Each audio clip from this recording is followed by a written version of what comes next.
بسم اللہ الرحمن الرحیم۔ سامعین مکرم، آج ہم جس موضوع پر بات کر رہے ہیں وہ آج کا ہمارا جو اہم مسئلہ ہے، جو اہم ٹاپک ہے ہمارا، وہ ہے نماز وتر کے مطابق۔ یعنی وتر کا جو مسئلہ ہے، وتر کی نماز پڑھنے کا طریقہ کیا ہے، اور اس کا سنت طریقہ جو رسول اللہ صلی اللہ تعالیٰ علیہ وسلم نے پڑھنے کا حکم دیا ہے اور میرے آقا کریم علیہ الصلوۃ والسلام نے پڑھا ہے، آج وہ طریقہ ہم آپ کو بتانے جا رہے ہیں، آگاہ کرنے جا رہے ہیں۔ انشاءاللہ عزیز آپ کو اس کا بہت بڑا فائدہ بھی ہوگا، آپ اس کو دوسرے دوستوں تک بھی شیئر کریں گے۔ اور دیکھیں، سب سے پہلی بات تو یہ ہے کہ وتر کی نماز جو ہے یہ 3 رکعت نماز وتر ہے۔ یہ سنت طریقہ یہ ہے کہ کریم آقا علیہ الصلوۃ والسلام حدیث پاک میں آتا ہے کہ پہلی رکعت میں سبح اسم ربک الاعلی پڑھتے تھے، یہ والی صورت، اور دوسری رکعت میں قل یا ایھا الکافرون پڑھتے تھے، اور تیسری رکعت میں قل ھو اللہ احد پڑھتے تھے۔ یہ کملی والے آقا تاجدار مدینہ صلی اللہ تعالیٰ علیہ وسلم کے بارے میں حدیث پاک میں آتا ہے کہ آقا وتر کی نماز میں یہ قرآن پاک کی تلاوت کیا کرتے تھے۔ کیا آپ کو جو بھی صورت آتی ہے، مثال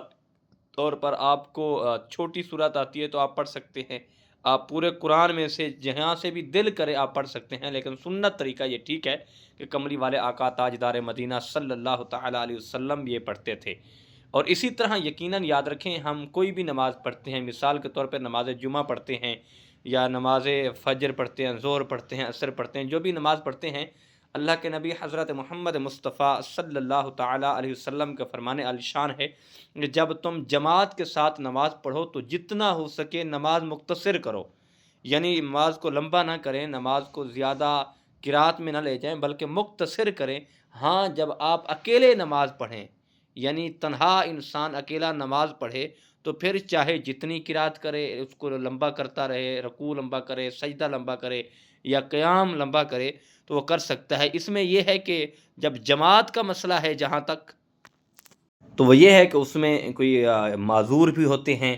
کوئی بیماری کی مبتلا، مرض میں بھی مبتلا ہوتے ہیں، کوئی کسی بیماری میں، کوئی کسی بھی بیماری میں مبتلا ہوتے ہیں، تو زیادہ دیر وہ قرات میں کھڑے نہیں ہو سکتے، وہ سن نہیں سکتے، تو بجائے ان کی نماز ہونے کے وہ تو یہ کہتے ہیں کہ جلدی کریں، ہم سے تو کھڑا نہیں ہو جاتا، لیکن اس طرح کے وسوسے پھر بات خیال آتے ہیں، اس سے بہتر یہ ہے کہ آقا کریم علیہ الصلوۃ والسلام نے فرمایا کہ نماز کو مختصر کریں۔ ہاں، جب آپ اکیلے نماز پڑھیں اور تنہا کھڑے ہو کر نماز پڑھیں، پھر چاہے جتنا رکوع لمبا کریں، چاہے جتنا قیام لمبا کریں، چاہے جتنا سجدہ لمبا کریں، تو پھر یہ تو بہت بڑی بات ہے، لیکن پھر یقیناً یاد رکھیں جماعت کے ساتھ مختصر کریں، اکیلا نماز کو بڑا کریں۔ تو اور وتر کی نماز بھی یہی ہے کہ آپ سنت طریقے کے مطابق پڑھیں اور کوشش کریں کہ نماز ہر ادا کریں،